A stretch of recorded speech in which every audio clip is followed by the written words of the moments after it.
રાજકોટના ઈશ્વરિયા ગામે કડવા પાટીદાર સમાજનું એક વિશાળ સંમેલન યોજાયું, જેમાં સમયની સાથે સમાજમાં પરિવર્તન અને દેખાદેખીને દૂર કરવા પર ભાર મુકાયો. સંમેલનમાં ઈશ્વરિયા ગામે 125 કરોડના ખર્ચે ભવ્ય વિદ્યા સંકુલ બનાવવાની પણ જાહેરાત કરવામાં આવી. આ પ્રસંગે સાંસદ પરસોત્તમ રૂપાલાએ સામાજિક ક્રાંતિ પર ભાર મૂક્યો.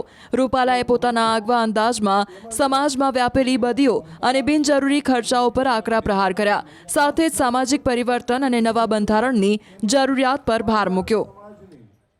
પહેલું છે આપણું લગ્ન વ્યવસ્થા અને સામાજિક પ્રસંગો. તો આપણી પરંપરાઓ કેવી હતી અને એની સામે અત્યારે આપણે ક્યાં ઊભા છીએ એની ઉપર થોડુંક સિંહાવલોકન આપ કરો તો બધાના વડીલોને તો ઘણાના ધ્યાનમાં હોય. અને હું ઘણી વખત બોલ્યો છું કે આપણે ત્યાં તો આપણે ભાગ્યશાળી છીએ કે કેટલીક ઉત્તમ વિચારધારાઓનું તો આપણે ત્યાં પરંપરામાં અસ્તિત્વ હતું. આપણે ત્યાં સમૂહ લગ્નના કન્સેપ્ટને ઊંઝા મંદિરેથી 12 વર્ષે એક વખત તિથિ આવતી લગ્નની. ઊંઝા મંદિરેથી તિથિ બહાર પડતી 12 વર્ષે એક તિથિ કે આ તારીખે આપણી લગ્નની તિથિ છે. તો આખા રાજ્યમાં 12 વર્ષે એક જ દિવસે લગ્ન થઈ જતા. આ મેં સાંભળેલું છે અને એકાદ બે જણા એવું મને કહેતા સાંભળેલા છે કે મારા લગ્ન એમાં થયેલા. એવા ગઢિયાઓને હું મળેલો છું અને એનું વર્ણન સાંભળેલું કે બધા ઘોડિયામાં તેડીને ફેરા ફેરવી નાખતા અને પછી એના પોંખણા કરતા. એ પછી પુખ્ત થાય 18-20 વર્ષના ત્યારે એના પોંખણા થતા. આ આપણી પરંપરા હતી. પણ એ હવે તમે સમજો કે કંઈ એવું 12 વર્ષવાળું આપણે વિચારીએ તો એનો કોઈ મતલબ નથી. એમાંથી સમયે સમયે ફેરફાર આપણા વડીલોએ જ કર્યો હોય છે. એ કાંઈ આપણે કહેતા હોય કે આજે આપણે જ આ બધું કરી નાખ્યું છે એવું નથી. ધીમે ધીમે આ બધા પરિવર્તનો આવતા હોય છે. કેટલાક સમયની જરૂરિયાત પ્રમાણે આવતા હોય છે, કેટલાક સામાજિક જરૂરિયાતના પ્રમાણે આવતા હોય છે અને કેટલાક સમાજની ઉપર બીજી જે અસરો આવતી હોય એમાંથી આવતા હોય છે, દેખાદેખીથી આવતા હોય છે. એ બધા એમાંથી આવેલા જ. માનો કે આપણી આ પ્રી વેડિંગ એ કોઈ આપણી જરૂરિયાત નહોતી, પણ એ અડખે પડખેથી આપણામાં આવી ગયું. હવે આ ફલાણા ન્યાય થયું, જમાવટ થઈ એટલે એ હાલ્યું, તે પછી પકડી લીધું ફલાણા ભાઈ આમ કર્યું તો આપણે આમ કરવું. એટલે કેટલીક ચીજો આમ કેવી રીતે આવી જાય છે એનું મૂળ ગોતો તો ઘણી વખત રમૂજ જેવું નીકળે કે આ એમ કરતાં કરતાં શરૂ થઈ ગયું હોય. મરણની એક પ્રક્રિયામાં મારો અનુભવ કહું. મારે એક જગ્યાએ જવાનું થયું. એક્ઝેક્ટ મરણ સમયે અમે ઓછા હાજર હોઈએ એટલે અમે આપણે બેસવા જતા હોય, ખરેખરે જતા હોય, ખોટકે જતા હોય. પણ એક વખત હું ક્યાંક હાજર હતો ગામમાં, તે જઈ સીડ્યો. તે હજી કાઢવાના બાકી હતા. તે હું અહીંયા ફળિયામ જઈને બેઠો આપણી બધી સિસ્ટમ પ્રમાણે ફાળિયું લઈને. તો મને બોલાવ્યો કે અંદર પ્રદક્ષિણા ચાલે છે. તો હું ગયો તો ત્યાં બધા શ્રીફળ લઈને પ્રદક્ષિણા કરતા હતા. મને એક શ્રીફળ આપ્યું, મેં પ્રદક્ષિણા કરીને મૂક્યું તો ત્યાં ઢગલો થયેલો શ્રીફળનો. 50-60 જણા એ પ્રદક્ષિણા કરી છે કુટુંબના લોકોએ. ને ત્યારે મને તો આશ્ચર્ય થયું. મેં કીધું અગાઉ તો આપણે આવું કંઈ કરતા નહોતા, આ ક્યારથી શરૂ થયું? તો એ કોઈને ખબર નહોતી. પણ ધીમે તપાસ કરી તો એક જણાએ કોઈ એ પકડાવી દીધેલું. તેદુનું હાલે તો હવે કોઈ ના નહોતું પડે શકતું. મેં તે દિન ત્યાં બંધ કરાવ્યું. મેં કહ્યું ભાઈ આવું બધું ન હોય. સુખી હોય તો ભલે ચંદનના લાકડામાં તમ તારે એને અગ્નિદાહ આપો, પણ આમ રિવાજ તરીકે આવું ન દાખલ કરી દેવાય કે પૂછાય. પણ એ આપણે પૂછતા નથી ને કહેતાય નથી ને સીધા ચાલુ થઈ જાય છે. એ મોટામાં મોટી એક આપણી સમસ્યા છે. અને નાની ચીજો છે એમાં બદલાવ નથી કરી શકતા. હજી તમે જુઓ તો નન્નામીને ડાબી જમણીનો આગળ પાછળનું એ જે સ્કીમ છે એમાં હજી કોઈ ફેરફાર નથી કરી શકતા, કારણ કે બીક લાગે. હા, અને પાછું મેલડીમાં એરે જોડાયેલું એટલે એ બધું એમને મજા લે છે. તો એ આ બધી બાબતો જે છે એ આવી રીતે એમ કરતાં પરંપરાઓ એ સમાજના વ્યવહાર તરીકે પ્રસ્થાપિત થતી હોય છે.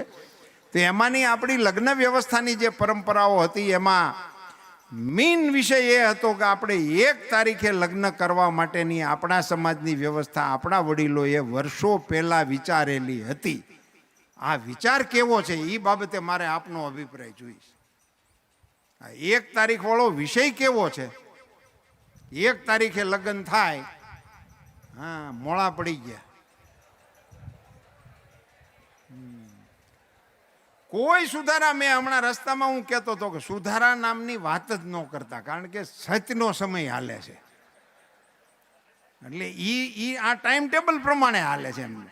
અમુક અમુક સુધારા, દાખલા તરીકે કોરોનામાં કેમ એક એક ગાડીમાં પરણી ગયા, કારણ કે ઓલા પોલીસ વાળા ગોતતા હતા, એટલે એક ગાડીમાં ઓહોના હારા હારાના પરણી ગયા. બોલો, કોઈ એવું ન કીધું કે ભાઈ મારે તો આ બધું અમારે આટલો વ્યવહાર છે ના અંતે ની બધું હપો ઓટાઈ ગયું, પતી ગયું. એની એ સમયની અસર થઈ.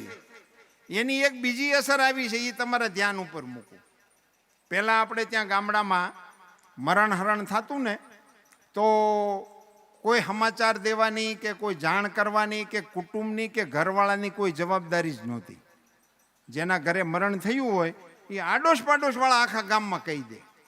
અને એમાં જ્ઞાતિભેદ પણ ગામડામાં તો નહોતો.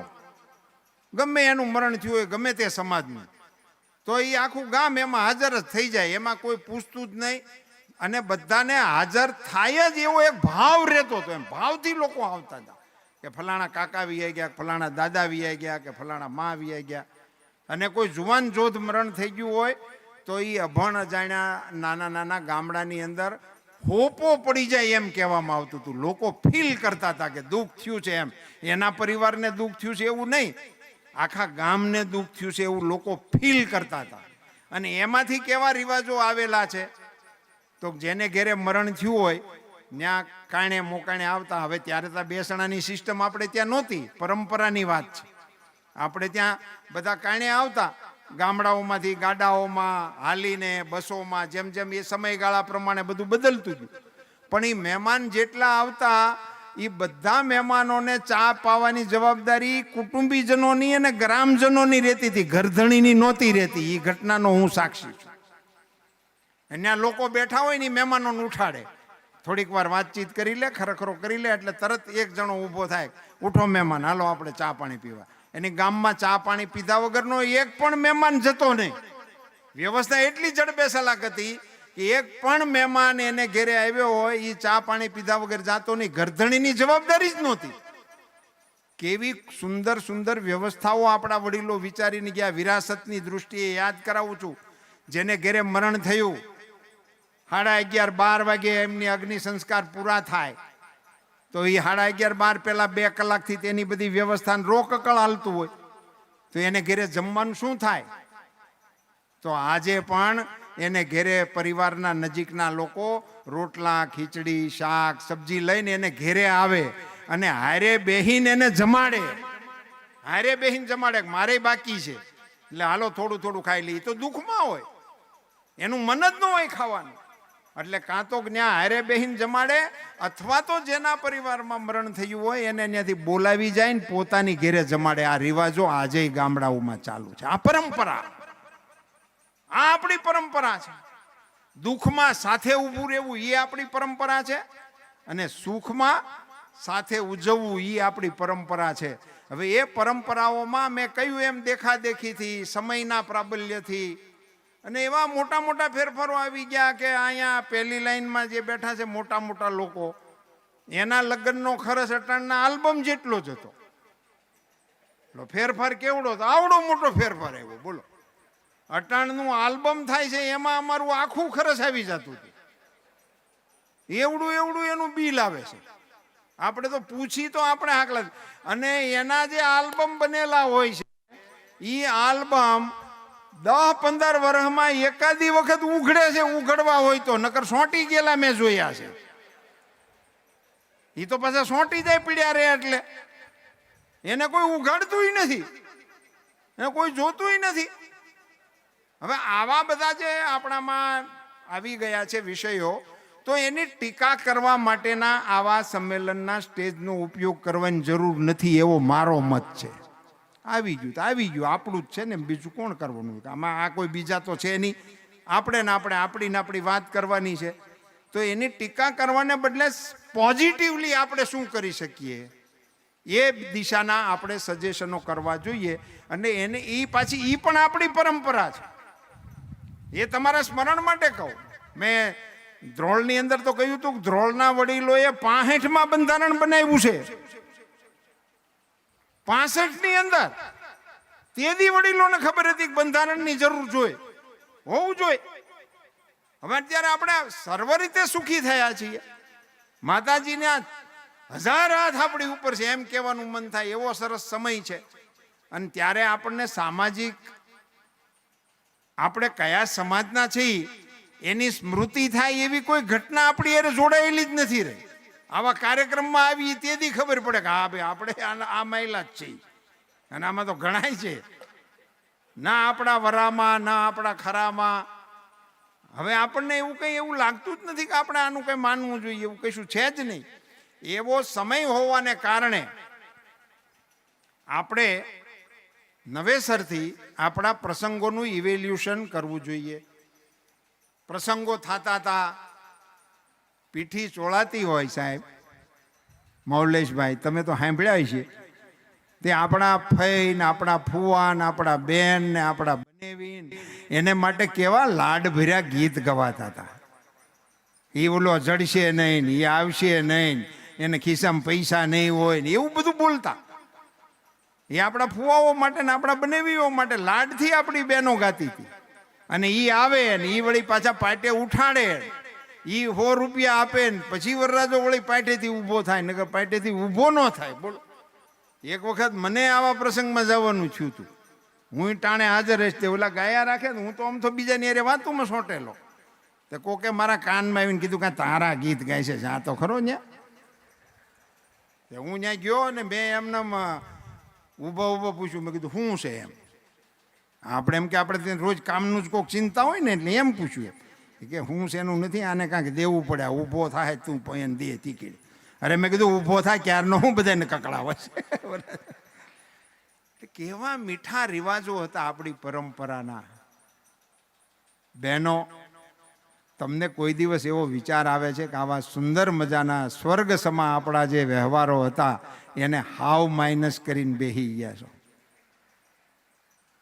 તમારા ગીતોની હલકથી લગ્ન શરૂ થતા હતા.